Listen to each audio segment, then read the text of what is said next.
Indonesia menduduki peringkat ketiga negara tertinggi di dunia berdasarkan jumlah perokok usia lebih dari 10 tahun pada tahun 2015. Hasil ini didapat dari jumlah perokok dalam Riskesdas tahun 2013.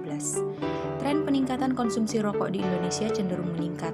Dapat dilihat dari data tobaccoatlas.org, Indonesia menduduki peringkat tertinggi kedua konsumsi rokok pada tahun 2008 setelah negara Cina. Tahun 2006, Indonesia pernah menduduki peringkat kelima setelah negara Cina, Amerika Serikat, Rusia, dan Jepang.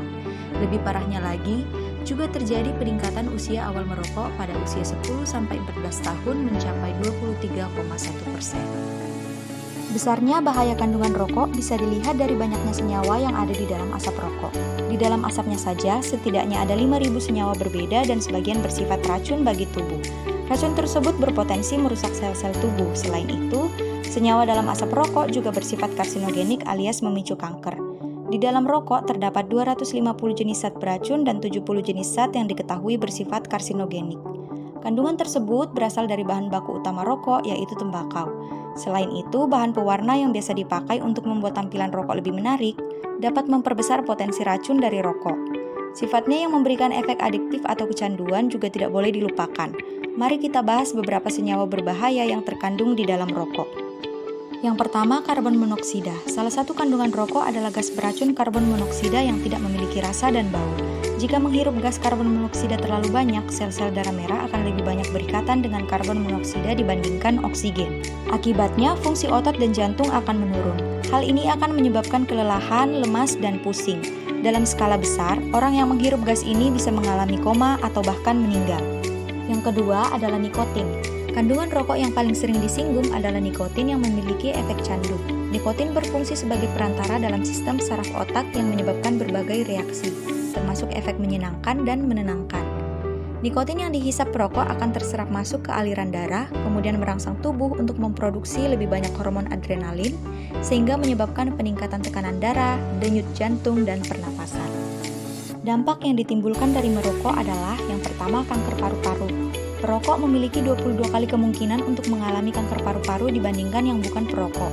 Merokok menyebabkan lebih dari 2/3 kematian karena kanker paru-paru di tingkat global dan merenggut sekitar 1,2 juta nyawa setiap tahunnya. Kemudian yang kedua, tuberkulosis. Merokok melipat gandakan risiko terkena tuberkulosis dari kondisi laten menjadi aktif dan diketahui juga memperburuk progresi penyakit itu. Tuberkulosis merusak paru-paru, menurunkan fungsi paru yang disebabkan oleh kebiasaan merokok dan meningkatkan risiko mengalami disabilitas dan kematian karena kegagalan bernafas. Yang ketiga adalah menurunnya tingkat kesuburan pada pria dan wanita. Perokok memiliki kecenderungan lebih besar mengalami infertilitas. Perokok wanita cenderung mengalami kesulitan untuk hamil dan berisiko keguguran lebih tinggi. Merokok juga akan menurunkan jumlah motilitas dan morfologi sperma pada laki-laki. Yang keempat, sindrom kematian bayi mendadak. Ibu yang merokok saat hamil menyebabkan risiko sindrom kematian bayi mendadak semakin meningkat dan semakin tinggi di kalangan anak-anak dari orang tua yang terus merokok sampai kelahiran anaknya. Kemudian yang kelima, sistem kekebalan tubuh yang melemah. Komponen dari rokok melemahkan sistem kekebalan tubuh, membuat para perokok berisiko mengalami infeksi paru. Merokok juga menyebabkan individu yang mengalami kekebalan tubuh yang buruk berisiko lebih tinggi mengalami komorbiditas yang berhubungan dengan penyakitnya dan kematian dini. Selain itu, merokok meningkatkan reseptor AC2 yang kita ketahui juga menjadi reseptor virus corona penyebab COVID-19. Sehingga makin banyak virus corona hingga pada reseptor, maka akan semakin besar resiko bagi perokok terkena COVID-19. Bagaimana cara berhenti atau mengurangi merokok? Nah, di bawah ini ada beberapa tips berhenti merokok. Yang pertama, kuatkan niat, bulatkan tekad. Kemudian yang kedua, minta bantuan kerabat dan keluarga. Yang ketiga, atur target waktu, kapan Anda berhenti merokok. Yang keempat, cari kesibukan lain. Kemudian yang kelima, banyak minum air putih. Kemudian yang keenam, jauhi lingkungan para perokok. Dan yang ketujuh, tetap berpikiran positif. Selain itu, Kemenkes punya 3 cara untuk berhenti merokok. Cara yang pertama, berhenti seketika. Misalnya hari ini Anda masih merokok, besok Anda berhenti sama sekali. Cara ini merupakan cara paling berhasil untuk kebanyakan orang. Kemudian cara yang kedua adalah penundaan. Menunda saat menghisap rokok pertama 2 jam setiap hari dari hari sebelumnya. Misalnya kebiasaan menghisap rokok pertama rata-rata jam 7 pagi, maka keesokan harinya bisa dilakukan pada jam 9 dan seterusnya. Berhenti merokok direncanakan dalam 7 hari. Kemudian cara yang ketiga adalah pengurangan. Jumlah rokok yang dihisap setiap hari dikurangi secara berangsur-angsur dengan jumlah yang sama sampai 0 batang pada hari yang ditetapkan.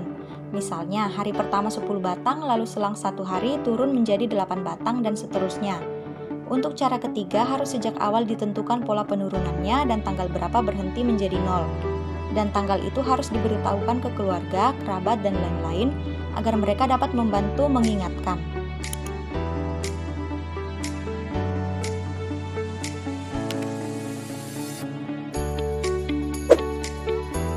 Mari beretika menggunakan media sosial.